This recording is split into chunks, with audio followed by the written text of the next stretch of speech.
Hi പ്രിയ കൂട്ടുകാരെ, നമ്മൾ പരീക്ഷയുടെ ഏറ്റവും അവസാനത്തെ സമയത്തേക്ക് എത്തി നിൽക്കുകയാണ്. ദിവസങ്ങളായി നിങ്ങൾ കാത്തിരുന്ന് ഒരുപാട് പ്രിപ്പറേഷനുകളൊക്കെ നടത്തി അതിൻ്റെ ഏറ്റവും അവസാനത്തെ നിങ്ങളുടെ മുഴുവൻ എഫേർട്ടുകളും കാണിക്കേണ്ട വളരെ പ്രധാനപ്പെട്ട ഒരു സമയത്തിലേക്കാണ് നിങ്ങൾ എത്തി നിൽക്കുന്നത്. ഈ സമയത്ത് നമ്മെ സംബന്ധിച്ചിടത്തോളം ഇമ്പോർട്ടൻ്റ് ആയിട്ടുള്ള ഒരു സബ്ജക്റ്റ്, അതുമായി ബന്ധപ്പെട്ടുള്ള ചെറിയൊരു കാര്യം പറയാൻ വേണ്ടിയിട്ടാണ് നിങ്ങളുടെ മുമ്പിൽ വന്നിട്ടുള്ളത്.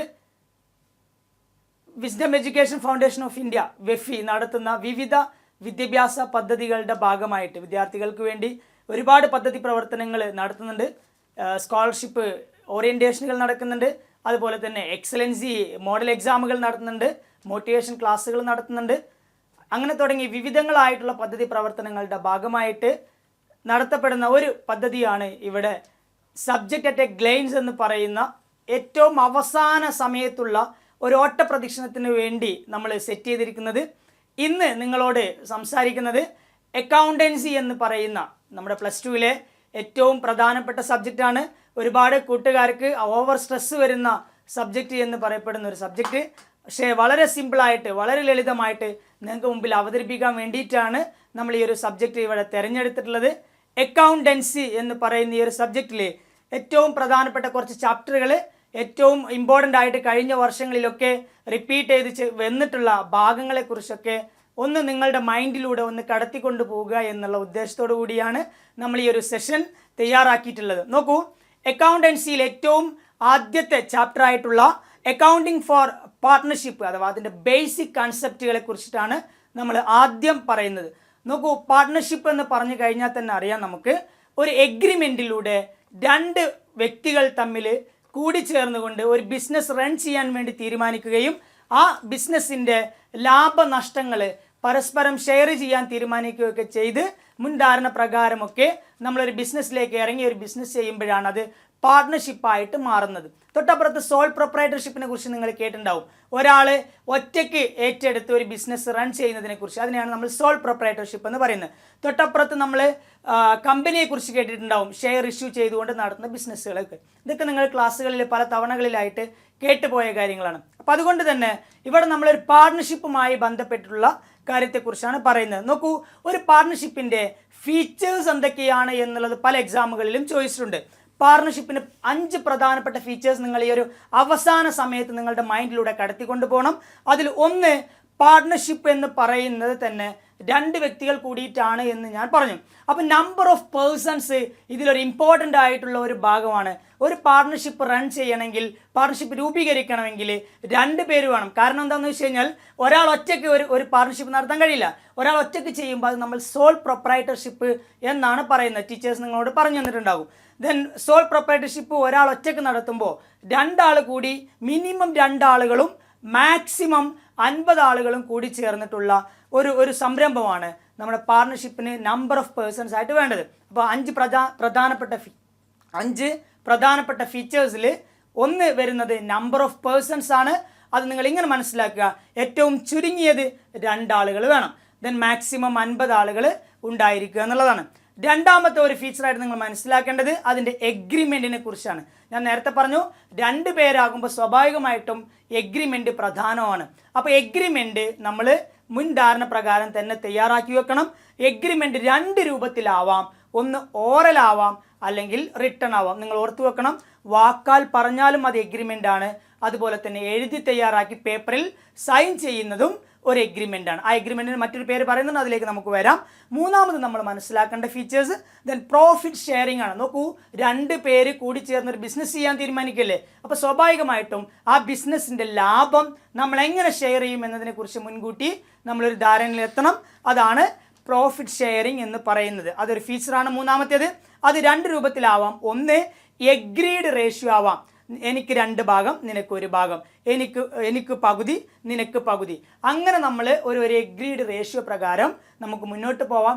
ഇനി അതല്ല, ഈക്വലി ആയിട്ടും ചെയ്യാം. ഓക്കെ, എത്രയാണോ കിട്ടുന്നത് അത് 2 പേർക്കും വീതം വെച്ചെടുക്കാം എന്ന് പറയാം. ഈ 2 കാറ്റഗറി അവിടെ നിങ്ങൾ പ്രോഫിറ്റ് ഷെയറിങ്ങിൽ മനസ്സിലാക്കണം. ഓക്കെ, ദെൻ അതേപോലെ നിങ്ങൾ കുറച്ച് പരിചയം കുറവുള്ള ഒരു ഭാഗമായിരിക്കും ലയബിലിറ്റിയെക്കുറിച്ച്. ലയബിലിറ്റി എന്ന് പറഞ്ഞു കഴിഞ്ഞാൽ ഒരു ബിസിനസ് ഏറ്റെടുക്കുമ്പോൾ അതിന് ലാഭവും ഉണ്ടാവും, ഒപ്പം തന്നെ നഷ്ടവും ഉണ്ടാവും. അപ്പം നഷ്ടം ഉണ്ടായാൽ, അതുപോലെ തന്നെ ബിസിനസ് അടച്ചുപൂട്ടാൻ തീരുമാനിച്ചാൽ അതിൻ്റെ ബാധ്യതകളിൽ നമ്മൾ എങ്ങനെയാണ് തീരുമാനം എടുക്കുക എന്നുള്ളതാണ്. അത് അൺലിമിറ്റഡ് ലയബിലിറ്റി ആയിരിക്കും. ശ്രദ്ധിക്കണേ, സാധാരണഗതിയിൽ ലിമിറ്റഡ് ലയബിലിറ്റി ഉണ്ടാകും, അൺലിമിറ്റഡ് ലയബിലിറ്റി ഉണ്ടാകും. തമ്മിലുള്ള വ്യത്യാസം എന്താണെന്ന് ചോദിച്ചു കഴിഞ്ഞാൽ, ലിമിറ്റഡ് ലയബിലിറ്റി ആണെങ്കിൽ നേരത്തെ മുൻ ധാരണ പ്രകാരം എന്ത് കാര്യങ്ങളാണോ ഏറ്റെടുക്കാൻ പറഞ്ഞിട്ടുള്ളത് ആ കാര്യങ്ങൾ ഏറ്റെടുക്കുക എന്നുള്ളതാണ് ലിമിറ്റഡ് ലയബിലിറ്റി. എന്നാൽ അങ്ങനെയില്ല, എന്തൊക്കെ കാര്യങ്ങളുണ്ടോ അത് മുഴുവനായിട്ടും പരസ്പരം ഷെയർ ചെയ്യേണ്ടി വരും എന്നുള്ളതാണ് അൺലിമിറ്റഡ് ലയബിലിറ്റിയോട് ഉദ്ദേശിക്കുന്നത്. അതിൻ്റെ ബാധ്യത അൺലിമിറ്റഡ് ആയിരിക്കും എന്നുള്ളതാണ്. ഓക്കെ, ദെൻ അഞ്ചാമത്തേത് partnership business must be lawful. അതൊരു ഇമ്പോർട്ടൻറ്റ് ഫീച്ചറാണ്. അഥവാ നമ്മൾ ചെയ്യുന്നത് നിർബന്ധമായിട്ടും ലീഗലി സപ്പോർട്ട് ചെയ്യുന്ന ബിസിനസ്സുകളായിരിക്കണം, പാർട്ട്ണർഷിപ്പുകളായിരിക്കണം എന്നുള്ളതാണ്. നോക്കൂ, 5 പ്രധാനപ്പെട്ട ഫീച്ചേഴ്സ് നിങ്ങളൊന്ന് ഓടിച്ച് മനസ്സിലാക്കണം. Number of persons, then agreement, അതുപോലെ തന്നെ പ്രോഫിറ്റ് ഷെയറിംഗ് റേഷ്യോ, ലയബിലിറ്റി, അതുപോലെ തന്നെ പാർട്ട്ണർഷിപ്പ്. ഓക്കെ, NAPLP ഒരു ഷോർട്ടായിട്ട് നിങ്ങൾ ഓർത്ത് വെക്കുക. ദെൻ ഈ 5 കാര്യങ്ങൾ. രണ്ടാമത്തെ ഭാഗം പാർട്ട്ണർഷിപ്പ് ഡീഡാണ് ചോദിച്ചിട്ടുള്ളത്. പാർട്ട്ണർഷിപ്പ് ഡീഡ് നമ്മൾ ഇതിലൊരു ഇമ്പോർട്ടൻറ്റ് 1 വേർഡ് ക്വസ്റ്റ്യൻ ആയിട്ട് വരാറുള്ളതാണ്. ഒപ്പം തന്നെ അതിൻ്റെ കണ്ടൻറ്റുകൾ എന്തൊക്കെയാണ് എന്നതിനെക്കുറിച്ചും ഒരു ഭാഗമായിട്ട് ക്വസ്റ്റ്യൻസ് വന്നിട്ടുണ്ട്. ഓക്കെ, പാർട്ട്ണർഷിപ്പ് ഡീഡ് ഞാൻ നേരത്തെ പറഞ്ഞല്ലോ, നമുക്ക് പാർട്ട്ണർമാർ പരസ്പരം അങ്ങോട്ടും ഇങ്ങോട്ടും മുൻധാരണ പ്രകാരം ഒരു എഗ്രിമെൻറ്റ് ചെയ്യണം. അത് ഓറൽ ആവാം അല്ലെങ്കിൽ റിട്ടൺ ആവാം എന്ന് തൊട്ട് മുന്നേ നമ്മൾ പറഞ്ഞു. അങ്ങനെയാണെങ്കിൽ ആ റിട്ടൺ ആയിട്ടുള്ള ഒരു ഡോക്യുമെൻ്റ് തയ്യാറാക്കുന്നതാണ് ഇവിടെ പാർട്ട്ണർഷിപ്പ് ഡീഡ് എന്ന് പറയുന്നത്. Document containing rules and regulations of A firm. നമ്മുടെ ഫേം എങ്ങനെ പ്രവർത്തിക്കണം, ഏത് രൂപത്തിലായിരിക്കണം, ബിസിനസ് എവിടെയൊക്കെ ചെയ്യണം, ഏതൊക്കെ സാധനങ്ങൾ ബിസിനസ് ചെയ്യണം, ഇങ്ങനെ തുടങ്ങിയിട്ടുള്ള നമ്മുടെ സ്ഥാപനത്തിൻ്റെ പേരടക്കം എന്തായിരിക്കണം എന്നതിനെക്കുറിച്ച് നമ്മൾ പാർട്ട്നേഴ്സ് തമ്മിൽ ധാരണ എത്തുന്ന ആ ഒരു റിട്ടൺ എഗ്രിമെൻറ്റിനെയാണ് അല്ലെങ്കിൽ ആ ഒരു എഗ്രിമെൻറ്റിനെയാണ് ഇവിടെ പാർട്ട്ണർഷിപ്പ് ഡീഡ് എന്ന് പറയുന്നത്. നോക്കൂ, പാർട്ട്ണർഷിപ്പ് ഡീഡിൻ്റെ കണ്ടൻറ്റുകൾ പല തവണയായിട്ട് എക്സാമിന് വന്നിട്ടുണ്ട്. നിങ്ങളുടെ മൈൻഡിലൂടെ വളരെ പെട്ടെന്ന് പോകണം. നിങ്ങൾ പഠിച്ചു വെച്ചിട്ടുണ്ടാവും, ഒന്ന് ഓർത്തെടുത്താൽ മതി. ഒരു ഏറ്റവും ആദ്യം വേണ്ടത് നെയിം ഓഫ് ദ ഫേം ആണ്. നമ്മുടെ സ്ഥാപനമാകുമ്പോൾ അതിൻ്റെ പേരുവാണല്ലോ. ഏറ്റവും നമ്മൾ ഒരാളെ പരിചയപ്പെടുമ്പോൾ പോലും പേരെന്താണ് എന്നുള്ളതാണ് ചോദിക്കുക. പേര് വെച്ചാണ് നമ്മൾ പരിചയപ്പെടുക. അപ്പോൾ ഒരു സ്ഥാപനത്തിനും എന്ത് വേണം, ഒരു പേര് നിർബന്ധമായിട്ടും വേണം. ഓക്കെ, രണ്ടാമത്തേത് name and address of the partners ആണ്. പാർട്ട്നേഴ്സിൻ്റെ പേരും അതുപോലെ തന്നെ അവരുടെ മുഴുവൻ അഡ്രസ്സുകളും നമ്മുടെ അടുത്ത് വേണം. അഥവാ ഒരു ഡോക്യുമെൻ്റ് നോക്കിയാൽ ആ ബിസിനസ് സ്ഥാപനം റൺ ചെയ്യുന്ന പാർട്ട്നേഴ്സ് എന്തൊക്കെയാണ്, പാർട്ട്നേഴ്സ് ആരൊക്കെയാണ്, അവരെന്തൊക്കെ കാര്യങ്ങൾ ചെയ്യുന്നു, അവരെവിടുത്തുകാരാണ്, ഇങ്ങനെയുള്ള കാര്യങ്ങളൊക്കെ അറിയൽ നിർബന്ധമാണ്. അതുകൊണ്ട് തന്നെ പാർട്ട്നേഴ്സിൻ്റെ നെയിം ആൻഡ് അഡ്രസ്സ് അവിടെ ഉണ്ടായിരിക്കണം. ദെൻ മൂന്നാമത്തേത് നേച്ചർ ഓഫ് ബിസിനസ്. ഏത് രൂപത്തിലുള്ള ബിസിനസ്സാണ് നമ്മൾ ചെയ്യാൻ പോകുന്നത് എന്നുള്ളത്. ഓക്കെ, ഏത് തരം ബിസിനസ്, എന്തൊക്കെ സാധനങ്ങളാണ് നമ്മൾ വിൽക്കുന്നത്, ഇങ്ങനെ തുടങ്ങിയിട്ടുള്ള കാര്യങ്ങൾ അവിടെ മൂന്നാമത് നമ്മൾ കണ്ടൻറ്റിൽ മെൻഷൻ ചെയ്യണം. നാലാമത്തേത് പ്ലേസ് ഓഫ് ബിസിനസ് ആണ്. ഏത് സ്ഥലത്താണ് ആ ബിസിനസ് റൺ ചെയ്യാൻ പോകുന്നത്, അതിൻ്റെ ഏരിയ ഓഫ് ഓപ്പറേഷൻ എവിടേക്കാണ് പ്രവർത്തിക്കുക എന്നതിനെക്കുറിച്ച് നമുക്കൊരു ഐഡിയ വേണം. ദെൻ അഞ്ചാമത്തെ പ്രോഫിറ്റ് ഷെയറിംഗ് റേഷ്യോ ആണ്. നേരത്തെ പറഞ്ഞു നമ്മൾ പ്രോഫിറ്റ് ഷെയർ ചെയ്ത് മുൻധാരണ പ്രകാരം ചെയ്യാം, ഇല്ലെങ്കിൽ എഗ്രീഡ് റേഷ്യോയിൽ നമുക്ക് എടുക്കാം. എന്തായാലും അതിൻ്റെ ഒരു ധാരണ നമ്മൾ മുൻകൂട്ടി വേണം. അതാണ് പ്രോഫിറ്റ് ഷെയറിംഗ് റേഷ്യോ എന്ന് പറയുന്നത്. ഓക്കെ, അപ്പോൾ 5 പ്രധാനപ്പെട്ട കാര്യങ്ങൾ നമ്മുടെ പാർട്ണർഷിപ്പ് ഡീഡിൽ വരുന്നുണ്ട്. ഒന്നുകൂടെ ശ്രദ്ധിക്കുക, ഇതൊരു ഡോക്യുമെൻ്റ് ആണ് containing rules and regulations of the business firm. Okay, then അതിൽ 5 കണ്ടൻറ്റുകളാണ് പ്രധാനപ്പെട്ട് വരുന്നത്. ദെൻ ഇനി നോക്കൂ, ഈ ചില എക്സാം ഒരു സെക്കൻഡ് ഇമ്പോർട്ടൻ്റ് ഒക്കെ ആയിട്ട് വരുന്ന ഒരു ഭാഗം കൂടി അവിടെ ഉണ്ട്. അതായത് ഈ പാർട്ണർഷിപ്പ് ഡീഡ് ഇല്ലെങ്കിൽ അല്ലെങ്കിൽ പാർട്ണർഷിപ്പ് എഗ്രിമെൻ്റ് ഇല്ലെങ്കിൽ പിന്നെ നമ്മൾ എന്താ ചെയ്യുക എന്നുള്ള ഒരു ചോദ്യം അവിടെ ഉണ്ട്. അവിടെ നമ്മൾ 5 കാര്യങ്ങളിലായിട്ട് നമ്മൾ ശ്രദ്ധിക്കണം. ഒന്ന്, പ്രോഫിറ്റ് ഷെയറിംഗ് റേഷ്യോ നമ്മൾ എങ്ങനെ ചെയ്യുക? പാർട്ണർഷിപ്പ് ഡീഡ് ഇല്ല, മുൻധാരണയൊന്നുമില്ല, അല്ലെങ്കിൽ നമ്മൾ ഓറലി ജസ്റ്റ് പറഞ്ഞിട്ടേ ഉള്ളൂ, നമ്മൾ ബിസിനസ് ചെയ്യുക എന്ന് മാത്രമേ പറഞ്ഞുള്ളൂ, അതിൻ്റെ ബാക്കി കാര്യങ്ങളിലേക്കൊന്നും പോയിട്ടില്ല. അങ്ങനെയാണെങ്കിൽ പാർട്ണർഷിപ്പ് എഗ്രിമെൻ്റ് അവിടെ ഇല്ലെങ്കിൽ പിന്നെ അവിടെ പ്രോഫിറ്റ് കിട്ടിക്കഴിഞ്ഞാൽ എനിക്കിത്ര വേണം, നിനക്കിത്ര തരുള്ളൂ എന്ന് പറഞ്ഞാൽ അത് തർക്കത്തിലേക്ക് പോകും. അപ്പോൾ അങ്ങനെയാകുമ്പോൾ എന്താ ചെയ്യേണ്ടത്? നമ്മൾ അവിടെ ഈക്വലി ഷെയർ ചെയ്യണം എന്നുള്ളതാണ് അതിൻ്റെ റൂള്. ദെൻ അതുപോലെ തന്നെ ഇൻട്രസ്റ്റ് ഓൺ ക്യാപിറ്റൽ അത് നോട്ട് അഡ്മിസിബിൾ ആണ്. അഥവാ ക്യാപിറ്റൽ നമ്മൾ അവിടെ പരിഗണിക്കില്ല. അതുപോലെ interest on drawings not charged, ഡ്രോവിങ്സിന് ഇൻട്രസ്റ്റ് ഇല്ല. അതുപോലെ തന്നെ interest on loans and advance 6% per ആനുമാണ് ചാർജ് ചെയ്യുക. റെമ്യൂണറേഷനും അവിടെ അഡ്മിസിബിൾ അല്ല. നിങ്ങൾ ഓർത്ത് വെച്ചാൽ മതി. ഒരു സെക്കൻഡ് ഇമ്പോർട്ടൻ്റ് ആയിട്ട് നിങ്ങൾ ഓർത്ത് വെക്കുക. ഓക്കെ, ഇനി മറ്റൊരു പ്രധാനപ്പെട്ട ഒരു കാര്യം നിങ്ങളിതിൽ ശ്രദ്ധിക്കേണ്ടത്, ഒരു പാർട്ട്ണർഷിപ്പ് ഫേമിൽ 2 ടൈപ്പ് ഓഫ് അക്കൗണ്ട്സുകൾ അവിടെ മെയിൻറ്റെയിൻ ചെയ്യും, ക്യാപിറ്റൽ അക്കൗണ്ട്സുകൾ മെയിൻറ്റെയിൻ ചെയ്യും. അത് ഫിക്സഡ് ക്യാപിറ്റൽ മെത്തേഡും അതുപോലെ തന്നെ ഫ്ലക്ച്വേറ്റിംഗ് ക്യാപിറ്റൽ മെത്തേഡാണ്. ഈ ഭാഗം അതിൻ്റെ ഡിഫറൻസ് ആണ് എക്സാമുകൾ കൂടുതലായിട്ട് ചോദിച്ച് കണ്ടിട്ടുള്ളത്. അപ്പോൾ നിങ്ങൾ അത് ഓർത്ത് വെക്കുക. Difference between fixed capital method and fluctuating capital method നിങ്ങളുടെ ഓർമ്മയിൽ ഉണ്ടാവണം. അവിടെ അതിൽ ഏറ്റവും ഇമ്പോർട്ടൻ്റ് ആയിട്ട് നിങ്ങളുടെ ആൻസറിൽ ഉണ്ടായിരിക്കേണ്ട ഏറ്റവും ഇമ്പോർട്ടൻ്റ് ആയിട്ടുള്ള 4 കാര്യങ്ങൾ അവിടെ ഉണ്ട്. ഒന്ന് നമ്പർ ഓഫ് അക്കൗണ്ട്സ് ആണ്.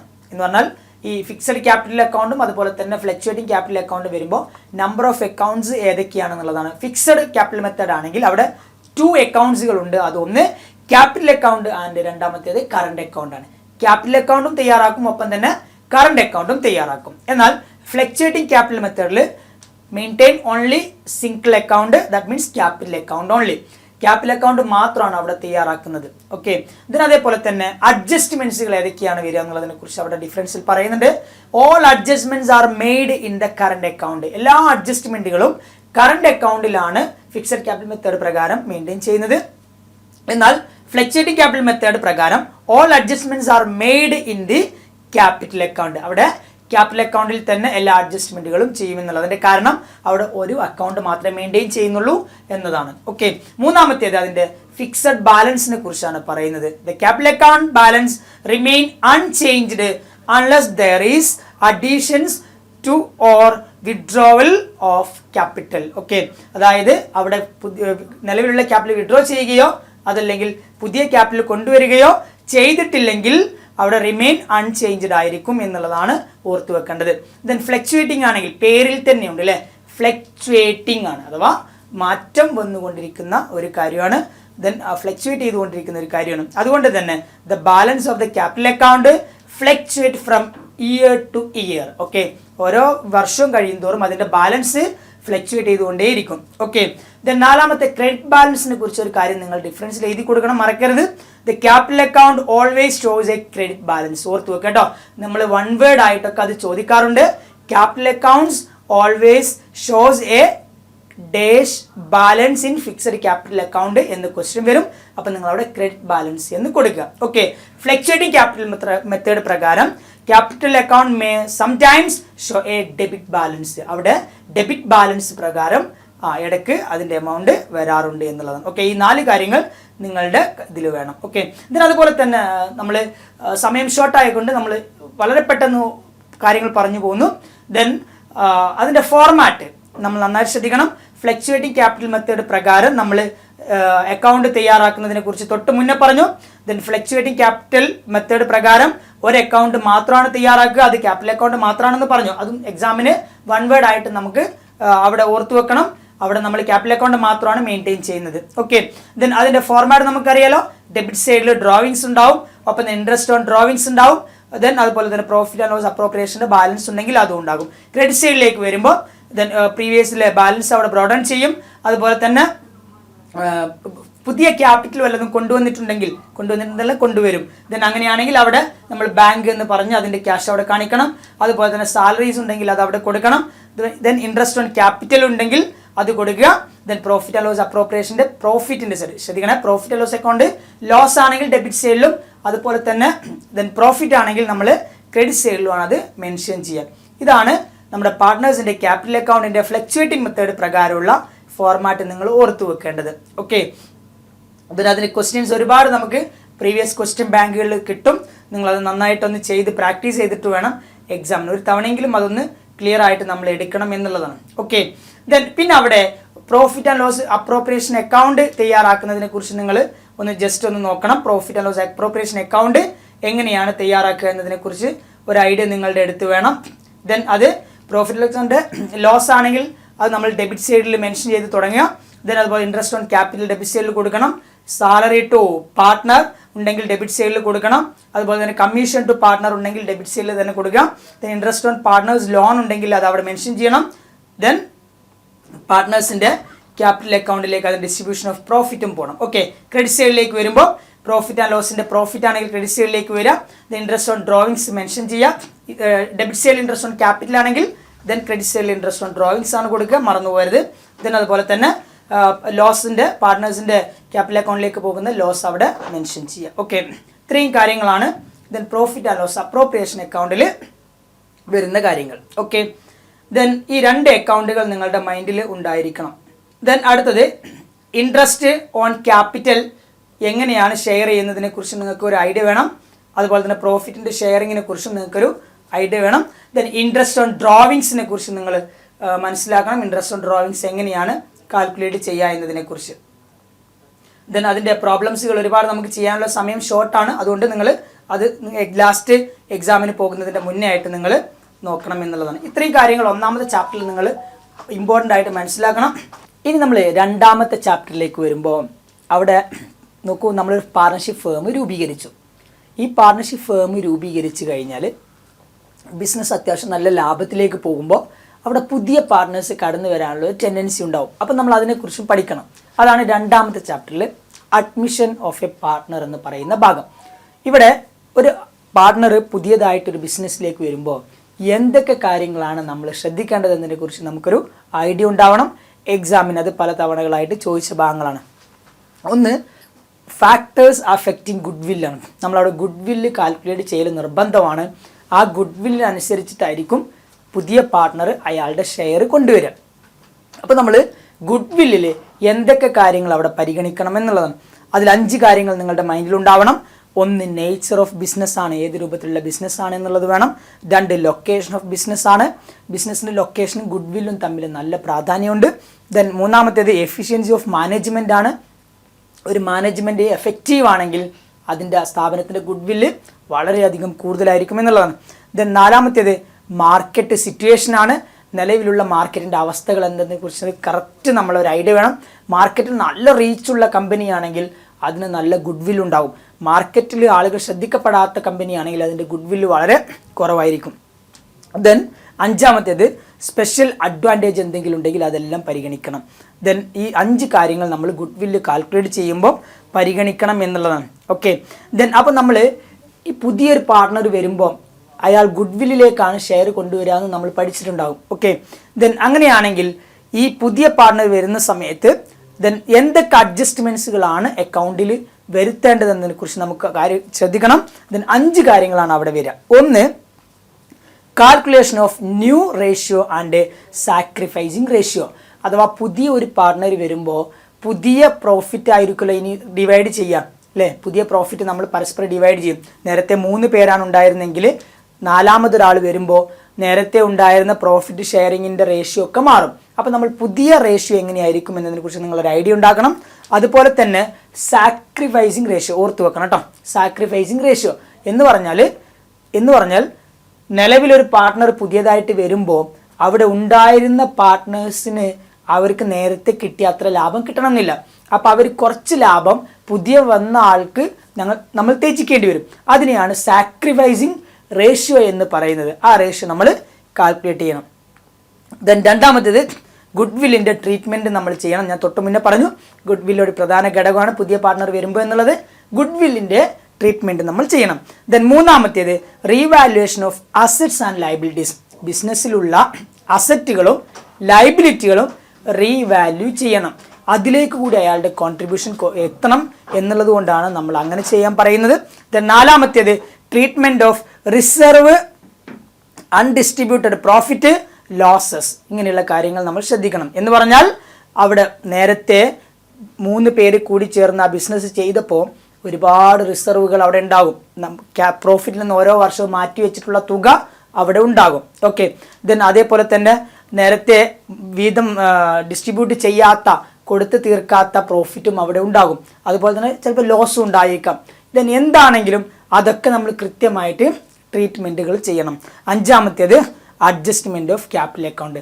ക്യാപിറ്റൽ അക്കൗണ്ട് വന്നു കഴിഞ്ഞാൽ, ഒരു പുതിയ പാർട്ണർ വന്നു കഴിഞ്ഞാൽ ക്യാപിറ്റൽ അക്കൗണ്ടിൽ അഡ്ജസ്റ്റ്മെൻറ്റ് ചെയ്യണം. കാരണം ഇനി 4മതൊരാൾ കൂടെയാണ് നമ്മളൊരു ബിസിനസ് റൺ ചെയ്യാൻ പോകുന്നത്. അപ്പോൾ അതുകൊണ്ട് തന്നെ അതിനുള്ള ട്രീറ്റ്മെൻറ്റുകളും നമ്മൾ അവിടെ ചെയ്യണം. ഈ 5 ട്രീറ്റ്മെൻറ്റുകൾ നിങ്ങളുടെ മൈൻഡിലുണ്ടാവണം. Then new ratio, sacrificing ratio, then treatment of goodwill, revaluation of asset liability, അതുപോലെ തന്നെ റിസർവുകൾ, പ്രോഫിറ്റുകളൊക്കെ ഉണ്ടെങ്കിൽ അത്, ഒപ്പം തന്നെ ക്യാപിറ്റൽ അക്കൗണ്ടിൻ്റെ അഡ്ജസ്റ്റ്മെൻറ്റ്, ഈ കാര്യങ്ങൾ നിങ്ങൾ ഓർത്തു വെക്കണം. ഓക്കെ, ദെൻ അതുമായി ബന്ധപ്പെട്ട പ്രോബ്ലംസുകൾ നിങ്ങൾ ശ്രദ്ധിക്കണം. പുതിയ പാർട്ട്ണർ വരുമ്പോൾ ഉള്ള ആ ഒരു പ്രോബ്ലം നിങ്ങളുടെ മൈൻഡിൽ ഉണ്ടായിരിക്കണം എന്നുള്ളതാണ്. ദെൻ അവിടെ ഗുഡ് വില്ല് കാൽക്കുലേറ്റ് ചെയ്യുമ്പോൾ വ്യത്യസ്ത മെത്തേഡുകളുണ്ട്, നിങ്ങളുടെ ഓർമ്മയിലുണ്ടാവണം. അതൊന്ന് ആവറേജ് പ്രോഫിറ്റ് മെത്തേഡാണ്. Okay, then average profit method നിങ്ങളുടെ ഓർമ്മയിലുണ്ടാവണം. ദെൻ വേഗത്തിൽ അതിൻ്റെ ക്വസ്റ്റ്യൻ കാര്യങ്ങൾ നോക്കണം. രണ്ടാമത്തേത് സൂപ്പർ പ്രോഫിറ്റ് മെത്തേഡാണ്. സൂപ്പർ പ്രോഫിറ്റ് മെത്തേഡ് നിങ്ങളുടെ മൈൻഡിലുണ്ടാവണം. ദെൻ മൂന്നാമത്തേത് ക്യാപിറ്റലൈസേഷൻ മെത്തേഡാണ്. ദെൻ അതിൻ്റെ ക്വസ്റ്റ്യൻസ് ഒക്കെ നിങ്ങൾക്ക് പ്രീവിയസ് ആയിട്ട് അവൈലബിൾ ആണ്. ദെൻ ക്യാപിറ്റലൈസേഷൻ മെത്തേഡ് പ്രകാരം എങ്ങനെയാണ് വരുന്നതെന്നുള്ള കുറിച്ചാണ് നിങ്ങൾ ജസ്റ്റ് ഒന്ന് അതിൻ്റെ ഓവറാൾ ഐഡിയ ഉണ്ടാക്കിയെടുക്കണം. ഓക്കെ, ദെൻ ഇത്രയും കാര്യങ്ങളാണ് ഇവിടെ നമുക്ക് ഈ പ്രോഫിറ്റ് കാൽക്കുലേറ്റ് ചെയ്യുകയും അതുപോലെ തന്നെ ഗുഡ് വില്ല് ട്രീറ്റ്മെൻറ്റ് ചെയ്യുന്നതും ഒക്കെയുമായി ബന്ധപ്പെട്ടുള്ള കാര്യങ്ങൾ നമ്മൾ നോക്കേണ്ടത്. മൂന്നാമത്തെ ഈ ഒരു പാർട്ണർഷിപ്പ് ഫേമുമായി ബന്ധപ്പെട്ട് വരുന്നത് റീകോൺസ്റ്റിറ്റ്യൂഷൻ ഓഫ് പാർട്ണർഷിപ്പ് ഫേം എന്ന് പറയുന്ന ചാപ്റ്ററാണ്. അതായത് നിലവിലുള്ള ഒരു പാർട്ണർ, ഇപ്പോൾ തൊട്ട് മുന്നേ നമ്മളൊരു പാർട്ണർ വന്നു കഴിഞ്ഞാൽ എന്താ സംഭവിക്കുക എന്നതിനെ കുറിച്ച് പഠിച്ചിട്ടുണ്ടാവും. രണ്ടാമത് അതിൻ്റെ റിട്ടയർമെൻറ്റ് ഡെത്തൊക്കെ സംഭവിച്ചു കഴിഞ്ഞാൽ, നിലവിലുള്ള ഒരു പാർട്ണർ പെട്ടെന്ന് മരിക്കുന്നു, ദെൻ അല്ലെങ്കിൽ അയാൾ റിട്ടയർ ചെയ്യുന്നു. ഈ 2 സിറ്റുവേഷൻ ഒരു ബിസിനസ് സ്ഥാപനത്തിൽ നടക്കാവുന്നതാണ്. ദെൻ അങ്ങനെയാണെങ്കിൽ ആ ബിസിനസ് സ്ഥാപനം പിന്നെ എങ്ങനെ മുന്നോട്ട് പോകും എന്നതിനെക്കുറിച്ച് നമുക്കൊരു ഐഡിയ ഉണ്ടാവണം. ദെൻ അതാണ് നമ്മൾ അടുത്ത് പറയാൻ പോകുന്നത്. ഒരാൾ റിട്ടയർ ചെയ്യുകയോ മരിക്കുകയോ ചെയ്തു കഴിഞ്ഞാൽ അവിടെ 7 കാര്യങ്ങൾ നമ്മൾ അക്കൗണ്ടിങ്ങിൽ ശ്രദ്ധിക്കണം. 7 കാര്യങ്ങൾ. ഒന്ന്, കാൽക്കുലേഷൻ ഓഫ് ന്യൂ റേഷ്യോ. അതായത് ഒരാൾ മരിച്ചല്ലോ, അപ്പോൾ നമ്മൾ ഇനി ബിസിനസ് എങ്ങനെ മുന്നോട്ട് പോകണം, അപ്പോൾ പുതിയ പ്രോഫിറ്റിൻ്റെ റേഷ്യോ ഒക്കെ എങ്ങനെയായിരിക്കണം എന്നതിനെക്കുറിച്ച് നമുക്കൊരു ധാരണ ഉണ്ടാവണം. നോക്കൂ, ഒരാൾ വന്നപ്പോൾ നമ്മൾ പറഞ്ഞില്ലേ പുതിയ റേഷ്യോ ഉണ്ടാക്കുന്നതിനെ കുറിച്ച്. ദെൻ അതേപോലെ തന്നെ മരിക്കുന്ന സമയത്തും അത് വേണം, അല്ലെങ്കിൽ ഒരാൾ റിട്ടയർ ചെയ്ത് പോകുന്ന സമയത്തും അത് ഇമ്പോർട്ടൻ്റ് ആണ്. അതേപോലെ ഒരാൾ വരുമ്പം നമ്മൾ സാക്രിഫൈസിങ് റേഷ്യോ ആണെങ്കിൽ ഓർത്ത് വെക്കണേ, ഒരാൾ മരിക്കുകയോ പിരിഞ്ഞു പോവുകയോ ചെയ്യുമ്പോൾ നമുക്ക് ഗെയിനിങ് റേഷ്യോ ആണ് ചെയ്യുക. അതിൻ്റെ വ്യത്യാസം എന്താണെന്ന് വെച്ച് കഴിഞ്ഞാൽ, ഞാൻ അവിടെ തൊട്ട് മുന്നേ പറഞ്ഞു, ഒരാൾ വരുമ്പം മറ്റുള്ള ആളുകൾക്ക് അതൊരു നേരത്തെ കിട്ടിയ പ്രോഫിറ്റ് പൂർണ്ണമായിട്ട് കിട്ടുന്നില്ല. അങ്ങനെയാണെങ്കിൽ ദെൻ അവർക്കത് സാക്രിഫൈസിങ് ആണ്, ത്യാഗമാണ്. എന്നാൽ ഒരാൾ മരിച്ചു കഴിഞ്ഞാൽ അവിടെ പിന്നെ ഒരാളുടെ എണ്ണം കുറഞ്ഞു, അപ്പോൾ സ്വാഭാവികമായിട്ട് കിട്ടുന്ന പ്രോഫിറ്റിൻ്റെ അളവ് അവർക്ക് വീതം വെക്കുന്നത് കൂടുതലായിട്ട് ഷെയർ ചെയ്തെടുക്കാൻ കഴിയുമെന്നുള്ളതാണ്. മരിച്ച ആൾക്ക് കൊടുക്കേണ്ട ഷെയർ പിന്നെ നമ്മൾ തൊട്ടടുത്ത വർഷം മരിച്ച ആൾക്ക് നമ്മൾ പ്രോഫിറ്റ് ഒന്നും കൊടുക്കേണ്ടി വരുന്നില്ലല്ലോ. അപ്പോൾ അതുകൊണ്ട് തന്നെ ആ പ്രോഫിറ്റ് മറ്റുള്ള ആളുകൾക്ക് കിട്ടും. അതുകൊണ്ട് അത് ഗെയിനിങ് റേഷ്യോ ആണ്, മാറിപ്പോരുത് കേട്ടോ. അഡ്മിഷൻ ഓഫ് പാർട്ട്ണറിൽ സാക്രിഫൈസിങ് ആണ്, എന്നാൽ റിട്ടയർമെൻറ്റോ ഡെത്തോ ആണെങ്കിൽ അവിടെ ഗെയിനിങ് റേഷ്യോ ആണ്, നമ്മൾ ഓർത്ത് വെക്കണം. ദെൻ രണ്ടാമത്തെ റീവാലുവേഷൻ ഓഫ് അസറ്റ് ലയബിലിറ്റി ആണ്, നേരത്തെ ചെയ്ത പോലെ തന്നെ ഇവിടെയും ചെയ്യണം. മൂന്നാമത്തേത് treatment of reserve and distributed profit or loss ആണ്, അത് നമ്മൾ നേരത്തെ പറഞ്ഞ പോലെ തന്നെ ചെയ്യണം. നാലാമത്തേത് ട്രീറ്റ്മെൻറ്റ് ഓഫ് ഗുഡ് വില്ലാണ്, അത് നേരത്തെ പറഞ്ഞ പോലെ തന്നെ ചെയ്യുക. ദെൻ അഞ്ചാമത്തേത് calculation of total amount due to retiring partner, നന്നായിട്ട് ശ്രദ്ധിക്കേണ്ട കാര്യമാണ്. ദെൻ എത്രയാണോ റിട്ടയറിംഗ് പാർട്ട്ണർക്ക് കൊടുക്കേണ്ട എമൗണ്ട് അത് നമ്മൾ കാൽക്കുലേറ്റ് ചെയ്യണം.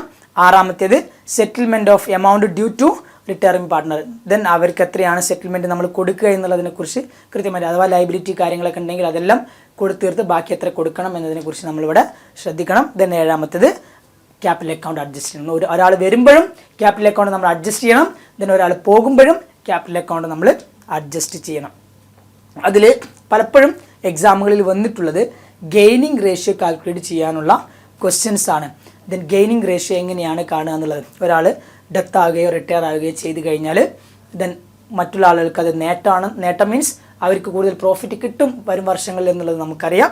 ദെൻ അങ്ങനെയാണെങ്കിൽ അവരുടെ പുതിയ ഗെയിനിങ് റേഷ്യോ നമുക്ക് എപ്പോഴും ചൊല്ലി പഠിച്ചൊരു കാര്യമാണ്, new ratio minus old ratio, new ratio minus old ratio. Okay, ഓർത്ത് വെക്കുക കേട്ടോ, new ratio minus old ratio. GNO ആലോചിച്ചാൽ മതി. GNO means gaining ratio equal to N, new ratio minus old ratio, GNO ഓർത്ത് വെക്കുക. ദെൻ അതിൽ journal entry കാര്യങ്ങളൊക്കെ നിങ്ങൾ നന്നായിട്ട് നോക്കണം. കൂടുതൽ നമുക്ക് ഡിസ്കസ് ചെയ്യാൻ സമയം ഷോർട്ടാണ്, അതുകൊണ്ടാണ്. ദെൻ അതിൻ്റെ ജേണൽ എൻട്രി കാര്യങ്ങൾ വരുന്നത് അതുപോലെ തന്നെ അതിന് അക്കൗണ്ടിങ് ട്രീറ്റ്മെൻറ്റുകൾ വരുന്നതിനെ കുറിച്ച് നിങ്ങൾക്ക് ഒരു ഐഡിയ വേണം. ഗെയിനിങ് റേഷ്യോ കാൽക്കുലേറ്റ് ചെയ്യുന്ന ഒരിക്കലും മറന്നു പോകരുത്, വൺ വേർഡൊക്കെ ആയിട്ട് വരുന്നതാണ്. ദെൻ അവിടെ പാർട്ട്നേഴ്സിൻ്റെ വ്യത്യസ്ത അക്കൗണ്ടുകൾ തയ്യാറാക്കുന്നതിനെക്കുറിച്ച് നിങ്ങൾക്ക് ഒരു ഐഡിയ ഉണ്ടായിരിക്കണം. അതാണ് അവിടെ ശ്രദ്ധിക്കേണ്ട കാര്യം. നാലാമത്തെ ഒരു ചാപ്റ്ററിലേക്ക് വരുമ്പോൾ അവിടെ ഡിസൊല്യൂഷൻ ഓഫ് ഫേം ആണ്.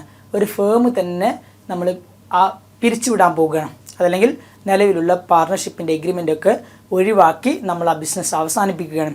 ദെൻ അവിടെ നമ്മൾ ഡിസൊല്യൂഷനിൽ ശ്രദ്ധിക്കേണ്ടത് ഇതിന് 5 പ്രധാനപ്പെട്ട മോഡുകളുണ്ട്. 5 പ്രധാനപ്പെട്ട രീതികളിലൂടെയാണ് ഒരു ബിസിനസ് അതിൻ്റെ പ്രവർത്തനങ്ങൾ അവസാനിപ്പിക്കുന്നത്. ഒന്ന് ഡിസൊല്യൂഷൻ ബൈ എഗ്രിമെൻറ്റ് പ്രകാരം നമ്മൾ തീരുമാനിച്ചു ഇനി നമ്മൾ മുന്നോട്ട് പോകുന്നില്ല എന്ന്. അതാണ് ഒന്നാമത്തെ മെത്തേഡ്. രണ്ടാമത്തേത് കമ്പൽസറി ഡിസൊല്യൂഷനാണ്. അതായത് ഒരു നിർബന്ധിത സാഹചര്യം വന്നു ആ ബിസിനസ് നിർത്തണം എന്നുള്ളത്, കമ്പൽസറി അതിന് മുന്നോട്ട് പോകാൻ കഴിയില്ല എന്ന് അതിൻ്റെ പ്രവർത്തനങ്ങൾ മുട്ടി നിൽക്കുന്ന ആ ഒരു എൻഡിലെത്തി എന്നത് തോന്നിപ്പിക്കുന്ന രൂപത്തിലാണുള്ളതെങ്കിൽ നമുക്കപ്പം എന്ത് ചെയ്യാം, ബിസിനസ് നിർത്താവുന്നതാണ്.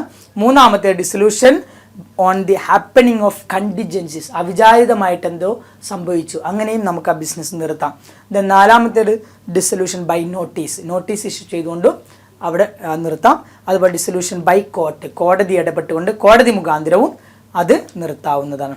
ഓക്കെ, ഈ കാര്യങ്ങൾ നമ്മൾ ഡിസൊല്യൂഷനുമായി ബന്ധപ്പെട്ട് ശ്രദ്ധിക്കണം. ഇവിടെ ചോദിച്ച ക്വസ്റ്റ്യന് ഡിസൊല്യൂഷൻ ഓഫ് പാർട്ണർഷിപ്പും അതുപോലെ തന്നെ ഡിസൊല്യൂഷൻ ഓഫ് ഫേമും തമ്മിലുള്ള വ്യത്യാസം നന്നായിട്ട് നമ്മൾ ഓർത്തു വെക്കണം. രണ്ടും വ്യത്യാസമുണ്ട്, അതുകൊണ്ടാണ് അത് അങ്ങനെ തന്നെ വരുന്നത്. Difference between dissolution of partnership and dissolution of firm നമ്മൾ ചോദിച്ച ക്വസ്റ്റ്യൻ കണ്ടിട്ടുണ്ട് ക്വസ്റ്റ്യൻ പേപ്പറിൽ. അതിൽ treatment of business termination of business, എങ്ങനെയാണ് ബിസിനസ് ടെർമിനേറ്റ് ചെയ്യുന്നതിനെ കുറിച്ച് പറയുന്നു.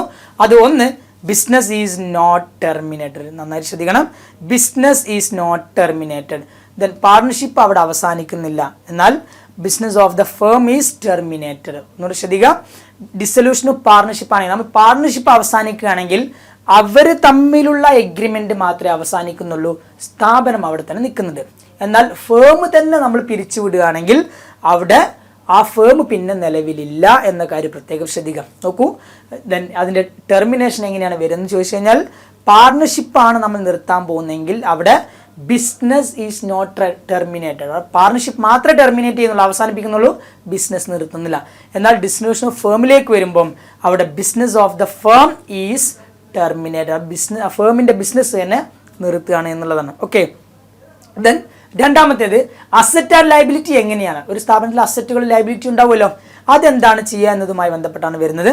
അത് asset and liability are revalued and new balance is prepared. അഥവാ ഡിസൊല്യൂഷൻ ഓഫ് പാർട്ണർഷിപ്പിൽ നമ്മൾ ശ്രദ്ധിക്കേണ്ടത് അവിടെ അസറ്റും ലയബിലിറ്റിയും റീവാല്യൂ ചെയ്യും, പുതിയ ബാലൻസ് ഷീറ്റ് തയ്യാറാക്കും. എന്നാൽ ഫേമിലാണെങ്കിലോ then asset are sold and liabilities are paid off. Business തന്നെ നിർത്തിയില്ലേ, ആ സംരംഭം തന്നെ അവിടെ അവസാനിപ്പിച്ചു. അപ്പോൾ അവരുടെ അസറ്റുകളെല്ലാം അവർ കൊടുത്തു തീർക്കും. ദെൻ അതുപോലെ തന്നെ ലയബിലിറ്റി കംപ്ലീറ്റ്ലി അവർ പെയ്ഡ് ഓഫ് ചെയ്യും. എന്ന് പറഞ്ഞാൽ ലയബിലിറ്റി ഒക്കെ അവർക്ക് ആർക്കൊക്കെയാണ് ബാധ്യതയുള്ളത് അവർക്കൊക്കെ ക്യാഷ് കൊടുക്കുകയും ചെയ്യും. ദെൻ മൂന്നാമത്തേത് അതിൻ്റെ എക്കണോമിക് റിലേഷൻഷിപ്പിനെ കുറിച്ച് നിങ്ങൾ ആലോചിക്കണം. ദെൻ അത് economic relation between the partners continues. നോക്കൂ, പാർട്ട്ണർഷിപ്പ് ഫേം നിർത്തിപ്പോകുകയാണെങ്കിൽ പിന്നെ ആ സംരംഭം ഇല്ല എന്ന് ഞാൻ പറഞ്ഞു. എന്നാൽ പാർട്ണർഷിപ്പ് ഡീഡ് അല്ലെങ്കിൽ പാർട്ണർഷിപ്പിൻ്റെ എഗ്രിമെൻ്റ് മാത്രമാണ്, ആ പാർട്ണർഷിപ്പ് മാത്രമാണ് അവസാനിപ്പിക്കുന്നതെങ്കിൽ അവിടെ അവരുടെ എക്കണോമിക് റിലേഷൻ അവിടെ തന്നെ നിലനിൽക്കും എന്നുള്ളതാണ്. ഫേമിനെ സംബന്ധിച്ചിടത്തോളം relation between the partners comes to an end. ആ സ്ഥാപനം തന്നെ പൂട്ടിപ്പോയി കഴിഞ്ഞാൽ പിന്നെ അവർ തമ്മിലുള്ള ബാധ്യതകളൊന്നും ഇല്ല. ദെൻ നാലാമത് നമ്മൾ ശ്രദ്ധിക്കേണ്ടത് ക്ലോഷർ ഓഫ് ബുക്സ് ആണ്. ബുക്സ് ഓഫ് അക്കൗണ്ട് ക്ലോസ് ചെയ്യുന്നതുമായി ബന്ധപ്പെട്ടാണ്. ദെൻ അവിടെ books of accounts are not closed in partnership dissolution. പാർട്ണർഷിപ്പാണ് നിർത്തുന്നെങ്കിൽ ബുക്സ് ഓഫ് അക്കൗണ്ട്സ് അവിടെ ക്ലോസ് ചെയ്യുന്നേ ഇല്ല. ദെൻ എന്നാൽ ഒരു സ്ഥാപനം തന്നെ പൂട്ടിപ്പോകുകയാണെങ്കിൽ അവിടെ ബുക്സ് ഓഫ് അക്കൗണ്ട്സുകൾ കംപ്ലീറ്റ്ലി ക്ലോസ് ചെയ്യും. ഇതാണ് ചോദിച്ചിട്ടുള്ളത്. ഒപ്പം തന്നെ പല എക്സാമുകളിൽ റിപ്പീറ്റ് ചെയ്തിട്ടുള്ള ഒരു ഭാഗം കൂടി നമുക്കവിടെ എടുക്കാം. അത് revaluation account and realisation account ആണ്. ഈ രണ്ട് അക്കൗണ്ട് പലപ്പോഴും കൂട്ടുകാർക്ക് മാറിപ്പോവാറുണ്ട്. ഞാൻ അതിൻ്റെ സ്ട്രാറ്റജി പറഞ്ഞുതരാം. ദെൻ നോക്കൂ, revaluation account and realisation account തമ്മിലുള്ള ഡിഫറൻസ് തിയറി ആയിട്ട് എല്ലാ എക്സാമുകളിലും പോലെ കണ്ടുവരുന്ന ഒരു കാര്യമാണ്. നോക്കൂ, revaluation account it is prepared the time of admission, retirement and death. നോക്കൂ, ഒരു പാർട്ട്ണർ ഇതിൻ്റെ മീനിങ് കറക്റ്റ് നിങ്ങൾ മനസ്സിലാക്കിയാൽ മതി. ഒരു പാർട്ട്ണർ വരികയോ പോവുകയോ അല്ലെങ്കിൽ മരണപ്പെടുകയോ ചെയ്യുമ്പോഴാണ് നമ്മൾ റീവാല്യൂ ചെയ്യുക. റീവാല്യൂ ചെയ്യുക എന്ന് പറഞ്ഞാൽ ആ അസറ്റിൻ്റെ വില നിലവിൽ ഇപ്പോൾ എത്രയാണ് എന്നുള്ളത് അതിൻ്റെ പുതുക്കി നിശ്ചയിക്കുന്ന ഒരു ഭാഗമാണ്. ഓക്കെ, എന്നാൽ റിയലൈസേഷൻ എന്ന് പറഞ്ഞാൽ ഒരു ഫേം തന്നെ പൂട്ടിപ്പോകുമ്പോഴാണ് റിയലൈസേഷൻ ചെയ്യുക. Okay, this prepare at the time of dissolution of A partnership firm. ഒരു പാർട്ണർഷിപ്പ് ഫേം നിർത്തി അതിൻ്റെ പ്രവർത്തനങ്ങൾ കംപ്ലീറ്റ്ലി നിർത്തി പോകുമ്പോഴാണ് നമ്മൾ റിയലൈസേഷൻ ചെയ്യുക. നിങ്ങൾ റീവാല്യൂ മാത്രം മൈൻഡിൽ കൊത്തിവെച്ചാൽ തന്നെ നിങ്ങൾക്ക് മറ്റത് മനസ്സിലാവും. റീവാല്യൂ ഒരാൾ ബിസിനസ്സിലേക്ക് കടന്നു വരികയോ ഒരാൾ ബിസിനസ്സിൽ നിന്ന് പോവുകയോ ചെയ്തു കഴിഞ്ഞാൽ അസറ്റുകളുടെ വില പുതുക്കി നിശ്ചയിക്കും. ഓക്കെ, ഡിസൊല്യൂഷൻ ആണെങ്കിൽ പിന്നെ ഒന്നുമില്ല, ദെൻ ആ കംപ്ലീറ്റ്ലി അത് റിയലൈസ് ചെയ്യും എന്ന് പറഞ്ഞാൽ ആ അസറ്റ് കംപ്ലീറ്റ് നമ്മൾ കൊടുത്തു തീർക്കുന്ന പരിപാടിയാണ്. ഓക്കെ, ദെൻ അതിൽ ഒരു കാര്യം, 2 കാര്യങ്ങളുണ്ട്, 3 കാര്യങ്ങളാണ് ഉള്ളത്. അതിൽ രണ്ടാമത്തെ കാര്യം, it is prepared to find out profit or loss on revaluation. Okay, revaluation account നമ്മൾ തയ്യാറാക്കുമ്പോൾ പ്രോഫിറ്റും ലോസും നിർബന്ധമായിട്ട് നമ്മൾ എത്രയാണ് നോക്കിയിരിക്കണം. എന്നാൽ റിയലൈസേഷനിലേക്ക് വരുമ്പോൾ it is prepared to find out profit or loss on realisation. റിയലൈസേഷൻ്റെ പ്രോഫിറ്റ് ആൻഡ് ലോസ് ആണ് വരിക. ഓക്കെ, ഇത് നോർമലി കൊടുക്കുന്ന കാര്യമാണ്. മൂന്നാമത്തേത്, it records increase or decrease in the value of asset and liability. അതാണ് അവിടെ റീവാല്യൂ എന്ന് പറയുന്നത്. റീവാല്യൂ എന്ന് പറഞ്ഞാൽ വാല്യൂ പുനർനിശ്ചയിക്കുകയാണ്. ഒന്നെങ്കിൽ വാല്യൂ ഇൻക്രീസ് ആവാം അല്ലെങ്കിൽ വാല്യൂ ഡിക്രീസ് ആവാം എന്നുള്ളതാണ്. എന്നാൽ റിയലൈസേഷനിലേക്ക് വരുമ്പോൾ it records the value of asset and liabilities their book value. എത്രയാണോ അവരുടെ ബുക്ക് വാല്യൂ, അഥവാ ഒറിജിനലി അവർ വാങ്ങിയ സമയത്തുള്ള വാല്യൂ എത്രയാണോ അതനുസരിച്ച് തന്നെ, അഥവാ അതനുസരിച്ച് ബുക്കിൽ ഇങ്ങനെ മെയിൻറ്റെയിൻ ചെയ്ത് പോന്നിട്ടുണ്ടാവും, ഡിപ്രീസിയേഷനൊക്കെ മെയിൻറ്റെയിൻ ചെയ്തതിന് ശേഷം. ഓക്കെ, എത്രയാണോ അതിൻ്റെ ബുക്ക് വാല്യൂ ഉള്ളത് അത് അടിസ്ഥാനപ്പെടുത്തിയാണ് അതിൻ്റെ വാല്യുവേഷൻ റെക്കോർഡ് ചെയ്യുന്നത് എന്നുള്ളതാണ്. അതിൻ്റെ ഫോർമാറ്റുകൾ നിങ്ങളുടെ ഓർമ്മയിലുണ്ടാവണം. ദെൻ മറന്നു പോകരുത്.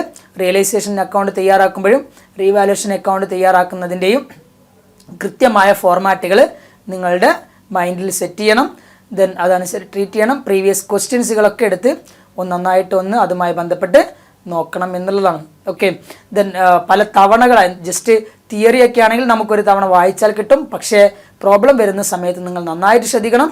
പ്രോബ്ലം വരുമ്പോൾ നിങ്ങളത് ഒന്ന് പ്രീവിയസ് ക്വസ്റ്റ്യൻ പേപ്പറുകൾ എടുക്കുക. ക്വസ്റ്റ്യൻ പേപ്പറിൽ ധാരാളം അവൈലബിൾ ആണ്, നെറ്റിലൊക്കെ ഉണ്ട്. ദെൻ ക്വസ്റ്റ്യൻ പേപ്പറുകൾ നിങ്ങൾക്ക് ചെയ്ത് നോക്കാം. അതുപോലെ തന്നെ പല വീഡിയോസുകൾ നിങ്ങൾക്ക് അതുമായി ബന്ധപ്പെട്ടുണ്ടാവും. ദെൻ നിങ്ങളുടെ HS ലൈവിലേക്ക് ഒരുപാട് മെറ്റീരിയൽസുകളുണ്ട്, അതെല്ലാം നിങ്ങൾ ഉപയോഗപ്പെടുത്തി ചെയ്യണം. ഈ പാർട്ണർഷിപ്പുമായി ബന്ധപ്പെട്ടുള്ള ഏറ്റവും പ്രധാനപ്പെട്ട ഭാഗങ്ങൾ ടച്ച് ചെയ്തിട്ടുള്ള ഒരു ചെറിയ കാര്യം മാത്രമേ ഇവിടെ പറഞ്ഞിട്ടുള്ളൂ. കഴിഞ്ഞ വർഷങ്ങളിലൊക്കെ മോസ്റ്റ്ലി റിപ്പീറ്റ് ചെയ്ത് വന്നിട്ടുള്ള ഭാഗമാണ് പറഞ്ഞിട്ടുള്ളത്. ദെൻ നന്നായിട്ട് നിങ്ങൾ പ്രിപ്പയർ ചെയ്യാം, വീണ്ടും പ്രിപ്പയർ ചെയ്യണമെന്നുള്ളത് പ്രധാനപ്പെട്ടതാണ്. നോക്കൂ, നമ്മുടെ വീടിനെ കുറിച്ച് ചോദിച്ചു കഴിഞ്ഞാൽ നമുക്ക് 10-15,000 കാര്യങ്ങൾ നമുക്ക് അതുമായി ബന്ധപ്പെട്ടുള്ള ഓർമ്മകൾ ചെറിയ പ്രായം മുതൽ ഇതുവരെയുള്ള കാര്യങ്ങൾ നമ്മുടെ മൈൻഡിലേക്ക് ഓടി വരും. ദെൻ രണ്ടാമത്തേത്, നിങ്ങളുടെ വൈറ്റ് ഹൗസിനെ കുറിച്ച് ചോദിച്ചു കഴിഞ്ഞാൽ നിങ്ങൾക്ക് അതിനെക്കുറിച്ച് ഒരു ഐഡിയ ഉണ്ടാവില്ല. പലപ്പോഴും എവിടെയെങ്കിലുമൊക്കെ കണ്ട ഒരു ചെറിയ പിക്ചർ മാത്രമേ നിങ്ങളുടെ ഓർമ്മയിലുണ്ടാവുള്ളൂ. അതെന്തുകൊണ്ടാണ്? നിങ്ങളുടെ വീട്ടിലാണ് നിങ്ങൾ താമസിക്കുന്നതും അതിലൂടെയാണ് നിങ്ങൾ മുഴുവൻ സമയത്തും നിങ്ങൾ കറങ്ങി നടക്കുന്നതും. അതുകൊണ്ട് തന്നെ അവിടെ A to Z കാര്യങ്ങൾ നിങ്ങളുടെ മൈൻഡിൽ ഉണ്ടാകും എന്നുള്ളതാണ്. എന്നാൽ നിങ്ങൾ കാണാത്തൊരു കാര്യത്തെക്കുറിച്ച് ചോദിച്ചു കഴിഞ്ഞാൽ നിങ്ങൾക്ക് കാര്യമായി ഒന്നും അതിനെക്കുറിച്ച് പറയാനുണ്ടാവില്ല. ഇതേപോലെയാണ് നിങ്ങൾ എക്സാമിന് വേണ്ടി പ്രിപ്പയർ ചെയ്യുമ്പോൾ. നിങ്ങൾ ഒരുപാട് തവണ സഞ്ചരിച്ച ഭാഗങ്ങളാണെങ്കിൽ നിങ്ങൾക്ക് അവിടെ നിന്ന് ഏത് കാര്യങ്ങൾ ചോദിച്ചാലും A to Z കാര്യങ്ങൾ നിങ്ങൾക്ക് അതിനെക്കുറിച്ച് പറയാനും എഴുതാനും ഉണ്ടാകുമെന്നതാണ്. നിങ്ങൾ ഒരു തവണ പോലും പരിചയമില്ലാത്ത കാര്യങ്ങളാണ് എക്സാമിന് ചോദിക്കുന്നെങ്കിൽ നിങ്ങൾക്കൊന്നും അതിനെക്കുറിച്ച് പറയാനുണ്ടാവില്ല. അപ്പോൾ അതുകൊണ്ട് പല തവണകളായിട്ട് നിങ്ങൾ പരിചയിക്കുമ്പോഴാണ് നിങ്ങൾക്ക് അതിനെക്കുറിച്ച് നന്നായിട്ട് മൂർച്ചയോടുകൂടി നിങ്ങൾക്ക് പരീക്ഷയ്ക്ക് എഴുതാൻ സാധിക്കുകയുള്ളൂ എന്നുള്ളതാണ്. ഏറ്റവും അത്യുന്നതിയിലുള്ള ഒരു ഗ്രേഡ് തന്നെ നിങ്ങൾക്ക് കിട്ടട്ടെ എന്ന് ഞാൻ ആത്മാർത്ഥമായിട്ട് ആശംസിക്കുന്നു. അതിനുവേണ്ടി പ്രാർത്ഥിക്കുന്നു. Thank you.